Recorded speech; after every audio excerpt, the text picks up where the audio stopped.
জেলা কংগ্রেসে নেই প্রতিবাদকারীর থেকে সাংবাদিকদের সংখ্যা অনেকটাই বেশি। পেহেলগামে সংঘটিত হওয়া ঘটনার প্রতিবাদ জানালেন 9 থেকে 10 জনের কংগ্রেস সদস্যরা।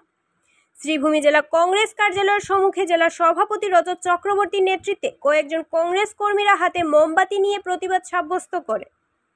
লক্ষ্যের উপর পাকিস্তানি সোলজার ভারতীয় সেনাবাহিনীর হাতে সামনে সারেন্ডার করেছিল।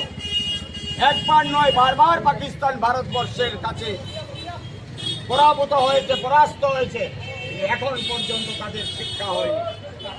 এই যে গত 22 এপ্রিল যে আক্রমণ করা হয়েছে, এই আক্রমণের যে পদ্ধতি এবং বেছে বেছে যাদেরকে জিজ্ঞাসা করা হয়েছে, বিভিন্নভাবে চিহ্নিত করার চেষ্টা করা হয়েছে যে এই পর্যটক হিন্দু না এই পর্যটক মুসলিম, বলা হয়েছে কলিমা পড়ার নামে।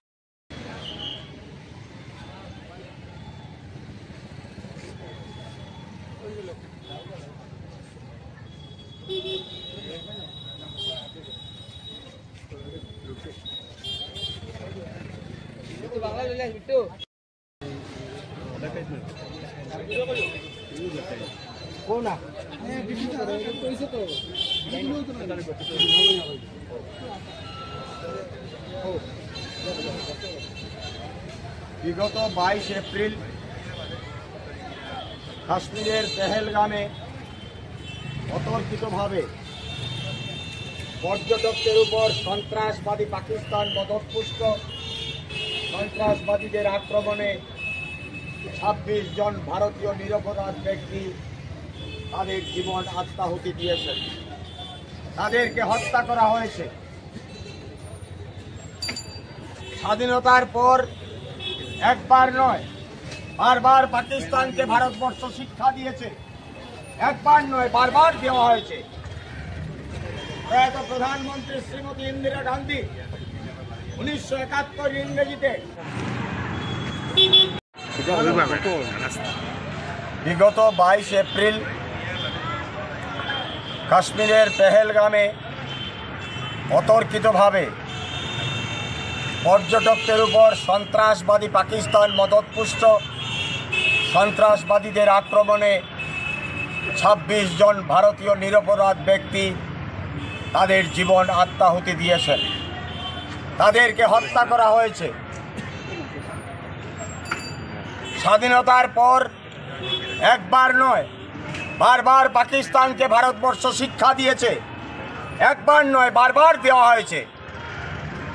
প্রয়াত প্রধানমন্ত্রী শ্রীমতী ইন্দিরা গান্ধী 1971 ইংরেজিতে যখন পশ্চিম পাকিস্তানে বাংলা ভাষাভাষী মানুষের উপর অত্যাচার হয়েছিল, তখন ইন্দিরাজি প্রত্যক্ষভাবে সেখানে ইনভলভ হয়ে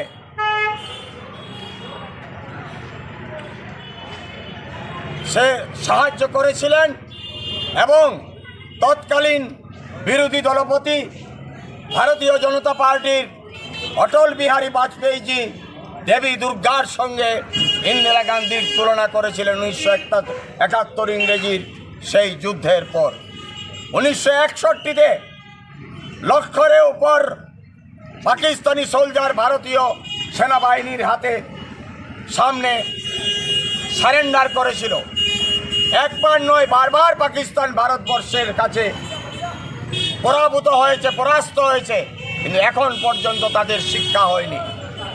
এই যে গত 22 এপ্রিল যে আক্রমণ করা হয়েছে, এই আক্রমণের যে পদ্ধতি এবং বেছে বেছে যাদেরকে জিজ্ঞাসা করা হয়েছে, বিভিন্নভাবে চিহ্নিত করার চেষ্টা করা হয়েছে যে এই পর্যটক হিন্দু না এই পর্যটক মুসলিম, বলা হয়েছে কলিমা পড়ার নামে।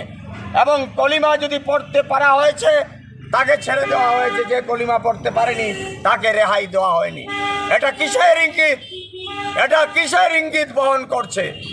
একটা কথা আমরা বলে দিতে চাই, ভারতবর্ষের মধ্যে রাজনৈতিক মতভেদ থাকতে পারে দলে দলে, কিন্তু রাষ্ট্রীয় যখন কোনো সংকট আসে, সেই সংকটের সময় সমগ্র ভারতবর্ষ এক হয়ে দাঁড়িয়ে থাকে। আমার ভারতীয় জাতীয় কংগ্রেসের রাষ্ট্রীয় সভাপতি মল্লিকার্জুন খাড়গে আজকে পরিষ্কার ভাষায় বলেছেন যে এটা রাজনীতির সময় নয়, এই আক্রমণ ভারতবর্ষের দমনীতে আক্রমণ করা হয়েছে, এই আক্রমণ ভারতবর্ষের হৃৎপিণ্ডের উপর আক্রমণ করা হয়েছে। কাজে এই আক্রমণ ভারতবর্ষের 140 কোটি মানুষ বরদাস্ত করবে না। কেন্দ্রীয় সরকার যে পদক্ষেপ নিতে চান সেই পদক্ষেপের সঙ্গে ভারতবর্ষের 140 কোটি মানুষ এবং সমস্ত দলমত নির্বিশেষে আমরা সবাই সরকারের সঙ্গে থাকবো, আমরা পাশে থাকবো।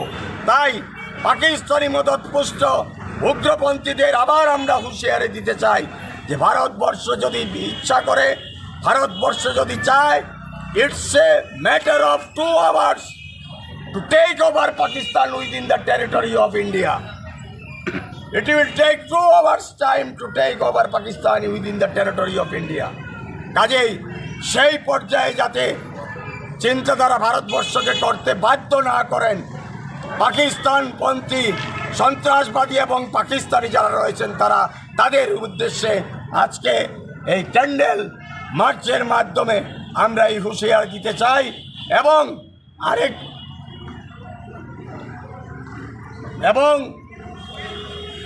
আজকে বিগত 22 এপ্রিল যারা মৃত্যুবরণ করেছেন তাদেরকে তো আমরা কিছু দিতে পারবো না।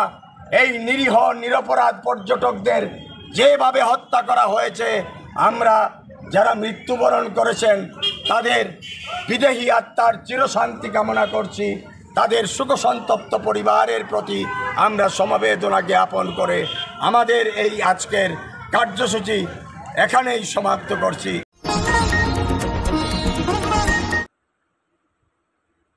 কাশ্মীরের পেহেলগামে সংঘটিত হওয়া আতঙ্কবাদী হামলায় 28 জন শহীদদের প্রতি শ্রদ্ধা জানিয়ে আজ শ্রীভূমি জেলা বিজেপি কার্যালয়ে এক শোক সভা আয়োজন করা হয়। শোক সভায় বক্তারা কাশ্মীরের পেহেলগামে সংঘটিত হওয়া আতঙ্কবাদী হামলার তীব্র নিন্দা এবং ধিক্কার জানানোর পাশাপাশি ভারতের প্রধানমন্ত্রী নরেন্দ্র মোদীর কাছে আর্জি জানান এই ঘটনায় জড়িত থাকা পাকিস্তানি সন্ত্রাসী সংগঠনগুলির ঘাঁটি গড়িয়ে দেওয়ার। শোকসভায় উপস্থিত ছিলেন রাজ্যসভার সাংসদ মিশন রঞ্জন দাস, জেলা সভাপতি সুব্রত ভট্টাচার্য সহ প্রমুখরা। আমাদের মাননীয় সবাই যিনি পৌরোহিত্য করছেন সম্মানীয় জেলা সভাপতি মহোদয়, এখানে উপস্থিত মাননীয় সাংসদ শ্রীযুক্ত মিশন রঞ্জন দাস মহাশয় সহ মন্ত্রী অন্যান্যরা, প্রসঙ্গে উপস্থিত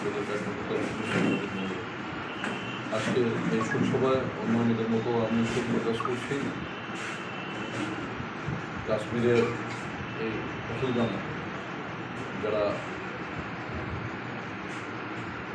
সন্ত্রাসীদের গুলিতে আত্মাহুতি দিয়েছেন তাদের সকলের প্রতি গভীর শ্রদ্ধা জানাচ্ছি এবং তাদের শোকসন্তপ্ত পরিবারের প্রতি শোক জ্ঞাপন করছি।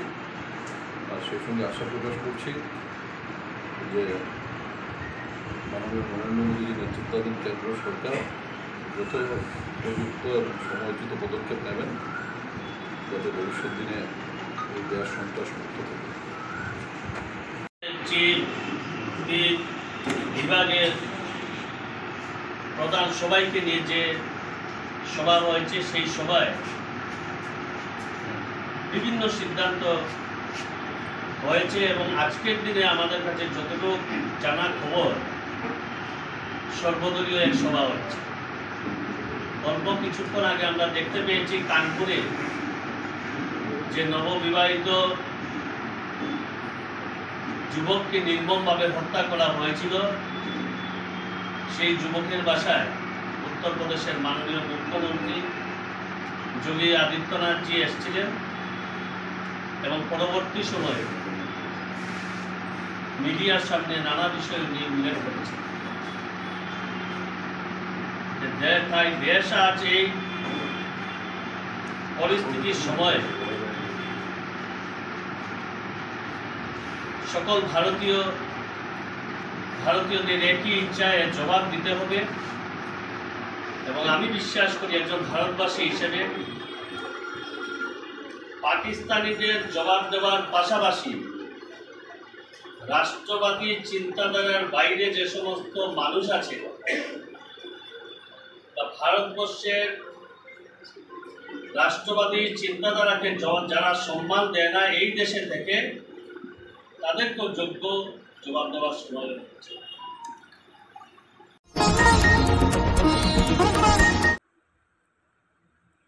অসম গণ পরিষদের প্রার্থী রুমানা বেগমের হয়ে প্রচার অভিযান তুঙ্গে। শ্রীভূমি জেলায় লক্ষ্মীবাজার জেলা পরিষদ সমষ্টি থেকে প্রতিদ্বন্দ্বিতা করছেন। সঙ্গীতের মাধ্যমে ভোটারদের আকর্ষণ করতে অভিনব পন্থা। ফকিরাবাজার থেকে সুস্মিতা দাসের প্রতিবেদন।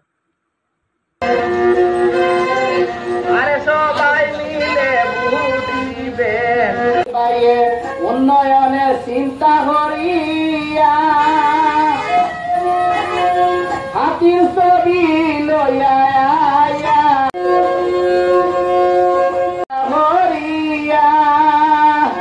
নতুন হাতির ছবি লইয়া মই মুরব্বী সবার কাছে দুয়া চাইছেন।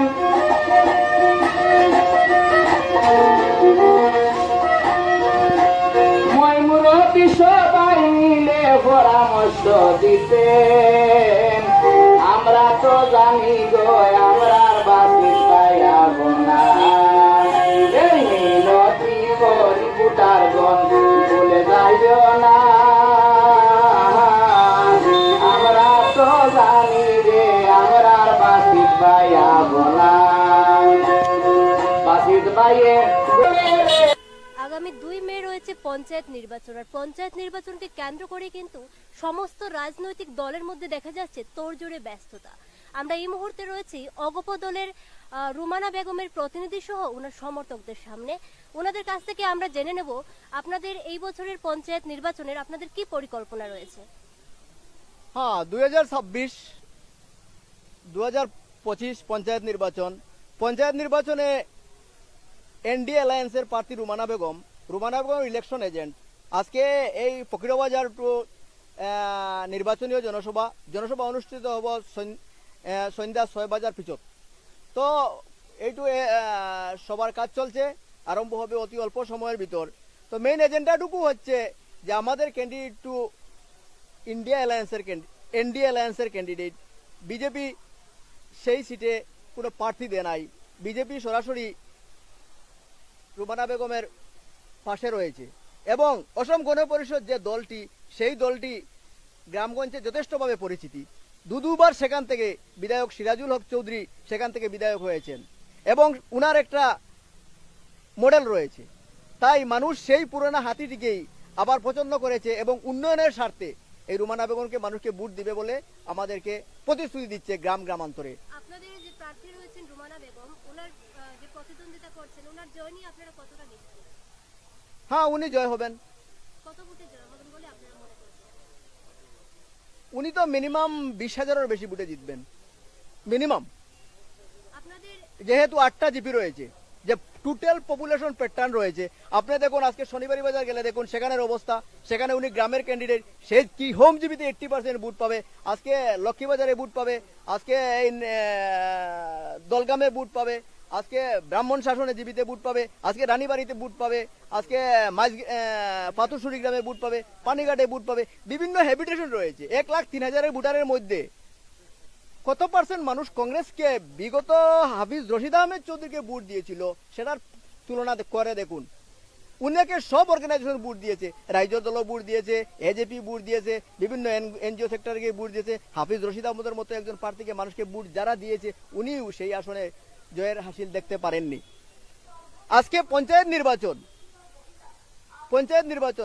নির্বাচনে গোষ্ঠীগত ইলেকশন হয় এবং গ্রামের মানুষের চয়েজেবল ইলেকশন হয় এবং প্রার্থীর পছন্দ মানুষকে ভোট দেয়।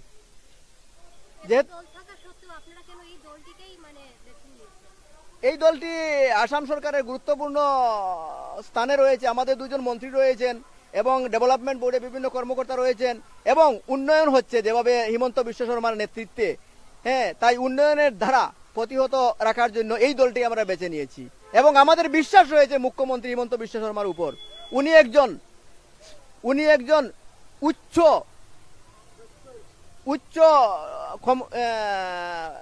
বিবেকবান মুখ্যমন্ত্রী। উনার নেতৃত্বে গ্রামান্তরে দলবল নির্বিশেষে আপাময় জনসাধারণের যেভাবে উন্নত হচ্ছে অন্য মুখ্যমন্ত্রী সেটা সম্ভব নয়। উনি যেটাই বলুক না কেন, গ্রামের মানুষ, নিরীহ মানুষ, অসহায় মানুষ, গরিব মানুষ উনার উপর সন্তুষ্ট, এবং তাই উনার সমর্থনে আমরা রয়েছি। উনারকে যত মানুষ পছন্দ করেন, আমাকে অত মানুষকে ভোট দিয়ে দেবেন। কোনো একজন নির্দল প্রার্থীর সাথে প্রতিদ্বন্দ্বী হবে। কার সাথে হবে সেটা আমি স্পষ্ট নয়, কারণ ওয়ার্ড মেম্বারের ছবি রয়েছে। মানুষকে বুলে বুলেও কেউ হয়তো কাপে কাপে দিতে পারে, কেউ হয়তো হ্যারিকেনে দিতে পারে। মানুষ তো ওয়ার্ড মেম্বাররাই সাধারণত তাদের জিতার জন্য তারা কি কৌশল নেবে সেটা তাদের ব্যাপার। বুলে বুলেই অনেক সময় প্রতিদ্বন্দ্বী হয়ে যায়। যেহেতু আমাদের ওয়ার্ড মেম্বার নেই, তাই আমাদের শুধু রয়েছে হাতির ছবি। এনডিএ অ্যালায়েন্সে রয়েছে হাতির ছবি। আর কংগ্রেস তো সেখানেই, কংগ্রেস আসলে যেমন কাপ প্লেট, যখন হাফিজ রশিদ আহমদ জয় হয়েছিলেন তখন ওই কাপ প্লেট ছিল, সেই মানুষও আমরা সবাই কাপ প্লেটকে ভোট দিয়েছিলাম। পরবর্তীতে ইউডিএফকেও মানুষ ভোট দিয়েছিল, সেম ভোট দিয়েছিল। আজকে কংগ্রেসের হাফিজ রশিদ আহমদ চৌধুরী প্রার্থী ছিলেন এমপি, উনাকেও ভোট দিয়েছিল, সেম ভোট দিয়েছিল। সেই ভোটের মালিক কি কংগ্রেস, কি কাপ প্লেট, কি ইউডিএফ, কি হাতি, সেটা একই ঘরের ব্যাপার। কিন্তু বিবেচনা করে দেখবেন ভোটাররা কাকে ভোট দিলে দেশের উন্নয়ন সম্ভব। তাই উন্নয়নের খাতিরে রুমানা বেগমকে দলবল নির্বিশেষে মানুষ ভোট দিয়ে জয়ী করবেন। আপনাদের এতটা অঞ্চলে এমন কি সমস্যা রয়েছে যেটি রুমানা বেগম যদি জয়ী হন মানে উনি করবেন বলে সমাজ? Mainly education sector. আমাদের সমাজের মানুষ শিক্ষার অভাব রয়েছে। উনি প্রথম সোসাইটিকে কিভাবে শিক্ষার ক্ষেত্রে একবারে নেওয়া যায় সেটা হচ্ছে প্রথম স্টেপ। Second step communication. আজকে কমিউনিকেশনের অভাব রয়েছে। আমাদের কমিউনিকেশনের যে রাস্তাঘাটে যে প্রবলেমগুলো রয়েছে সেটা কিন্তু উপযুক্ত মানুষ আমাদের গভর্নমেন্টের প্রতিনিধির কাছে পৌঁছে দিতে পারেনি, তার অভাব রয়েছে। সেটা কিন্তু গভর্নমেন্টের প্রতিনিধিরাই করবেন। রুমানা বেগম সেটার জন্য গ্রামের যে ব্যাকওয়ার্ড প্লেসগুলা সেগুলো ফরওয়ার্ডের জন্য তুলে দেবেন। 3 নম্বর হচ্ছে সুশাসন। অসহায় দুর্বল মানুষরা যাতে সবলভাবে চলতে পারে, পিছপড়া মানুষ যেভাবে নিজের স্বাধীনভাবে চলতে পারে সেই সুবিধাটুকু করে দেবেন। অনেক সময় দেখা যায় প্রভাবশালী এবং বাহুবল অর্থবল প্রয়োগ করে দুঃখিয়া শ্রেণীর মানুষকে পিছিয়ে ঠেলে দেওয়া হয়, এদেরকে পূর্ণ স্বাধীনতার অধিকার দেওয়া হয় না। রুমানা বেগম এবং আমাদের এজিবি দল মানুষকে পূর্ণ স্বাধীনতার অধিকার দিয়ে দেবে। ধন্যবাদ ওনাকে। রুমানা বেগমের প্রতিনিধির কাছ থেকে আমরা অগপ দলের প্রার্থী রুমানা বেগমের প্রতিনিধির কাছ থেকে আমরা জানতে পারলাম ওনাদের এই বছরের পঞ্চায়েত নির্বাচনের বিভিন্ন মতামত, বিভিন্ন পরিকল্পনা। আবারও আমরা নিয়ে আসবো স্কাই 18 বাংলার পর্দায় এমনও নির্বাচনী অন্য কোনো তথ্য নিয়ে। শ্রীভূমি থেকে স্কাই 18 বাংলা নিউজ থেকে আমি সুস্মিতা।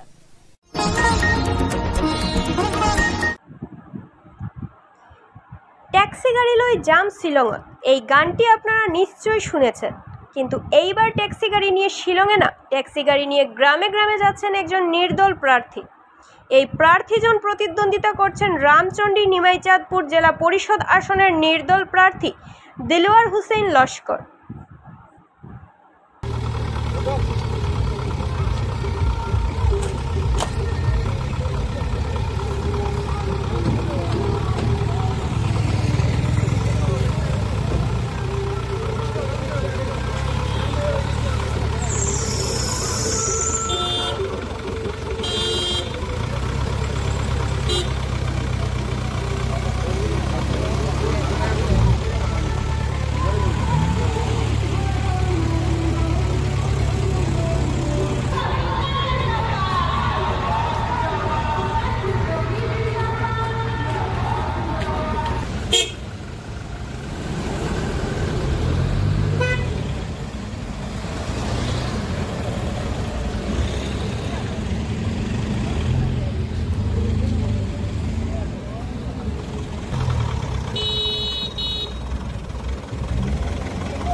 जरा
চলাই আছো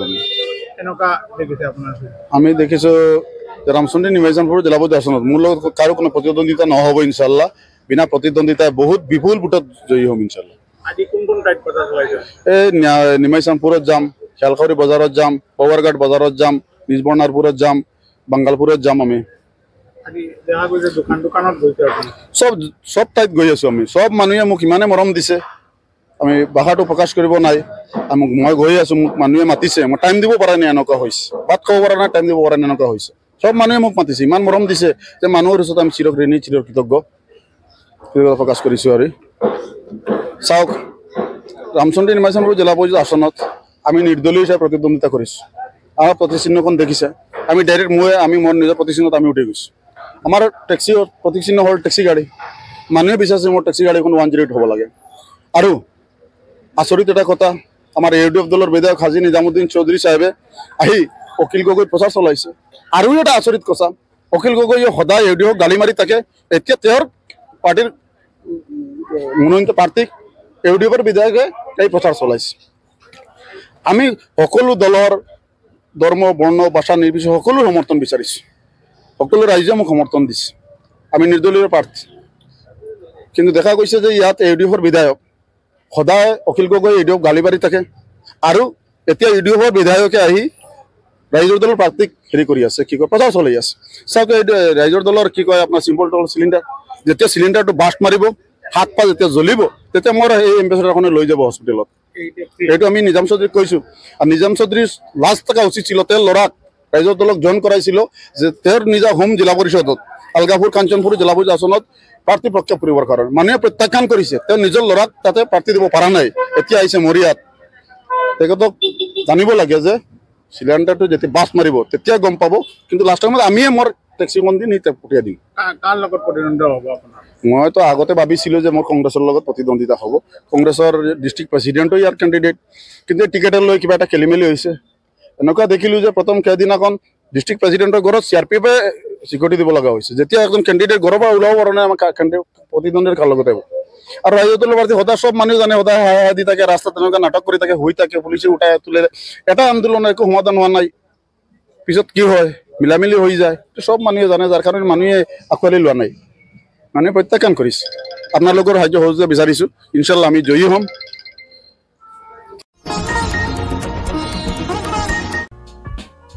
dear parents, students, and well-wishers, you all know Vivekananda Senior Secondary School, also known as Vivekananda Junior College, was established in 2003 at Chenkuri Road, Silchar, pin code 788007, having science, arts, commerce streams. Every year in HS examination, our students have been passing out with positions, distinctions, star marks, and huge numbers of letters. In degree unit, we have Encipal Memorial Degree College, which was established in 2010 and affiliated under Assam University. Both of our institutions have been guided gracefully by the experienced and qualified faculties in well-infrastructure, environmental-friendly institution.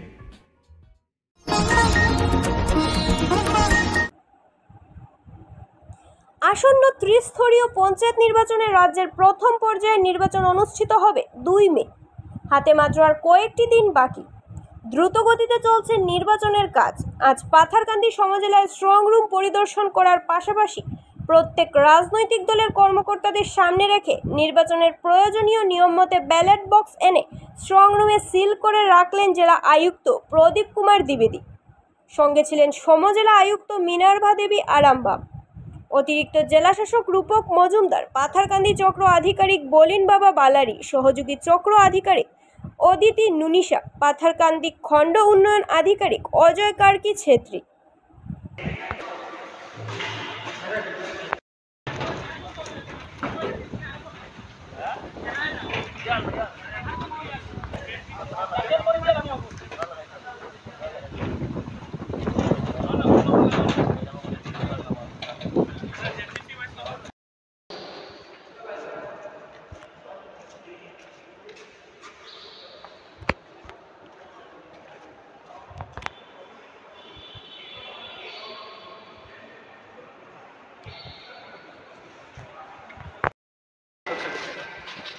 वहाँ पे तो हाँ, हम लोग चारों तरफ वो stand भी लगा देंगे क्योंकि अगर बारिश होता है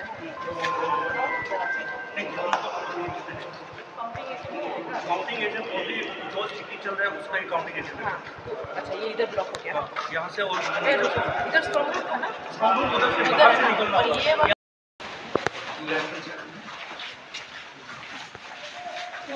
स्ट्रॉन्ग रूम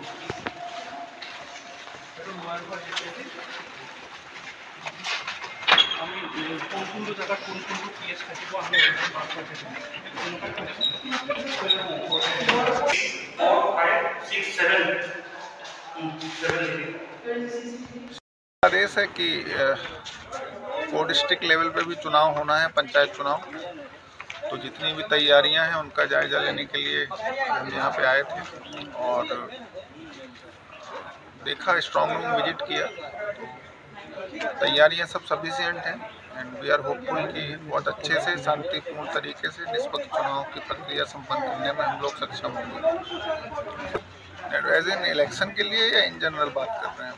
नहीं पर्पज के लिए we have made sufficient arrangements for wifi internet for the data entry purpose. उतना ही अभी इंटरनेट की ज़रूरत है तो उतना हम लोगों ने इंतजाम किया हुआ। सिक्योरिटी अरेंजमेंट सफिशिएंट पोलिंग और काउंटिंग दोनों के लिए कर दिए गए हैं और हम लोग आशान्वित हैं कि निष्पक्ष और शांतिपूर्ण चुनाव हम लोग संपन्न करा पाएंगे।